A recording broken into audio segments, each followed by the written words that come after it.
বিজনির রুনিখাতায় বন দখল ইস্যুতে উত্তেজনা, বিক্ষোভে লাঠিচার্জ ও গুলিচালনা, আহত পুলিশসহ বহুজন।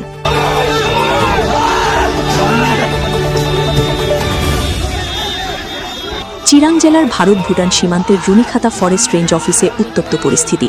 সংরক্ষিত বনাঞ্চলের জমি দখলের অভিযোগে আটক করা এক ব্যক্তিকে মুক্তির দাবিতে রাতেই রেঞ্জ অফিস ঘেরাও করে বিক্ষোভে ফেটে পড়েন স্থানীয় মহিলারা। এই ঘটনায় বনরক্ষী বাহিনীর লাঠিচার্জে এক যুবতী গুরুতরভাবে আহত হন। এর পরিপ্রেক্ষিতে আজ আবার স্থানীয় বাসিন্দারা তীব্র প্রতিবাদ জানাতে গেলে বনরক্ষী বাহিনীর গুলিচালনার অভিযোগে পরিস্থিতি আরও উত্তপ্ত হয়ে ওঠে। এখনও রুনিখাতা ফরেস্ট রেঞ্জ অফিসে পুলিশ ও বিক্ষোভকারীদের মধ্যে সংঘর্ষ অব্যাহত রয়েছে।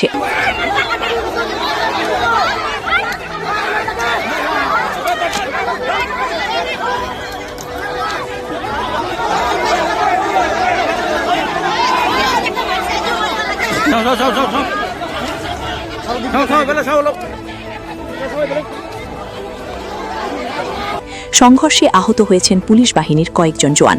বিক্ষোভকারীদের ছোড়া পাথরে এক পুলিশ জওয়ান মাথায় গুরুতর আঘাত পান। এলাকায় এখনও তীব্র উত্তেজনা বিরাজ করছে।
তো বহুত সেন্টিমেন্ট বেশি হয়ে আছে, এই কারণে আমি এইগিলা আমি ধ্বংস কৰিব না করি।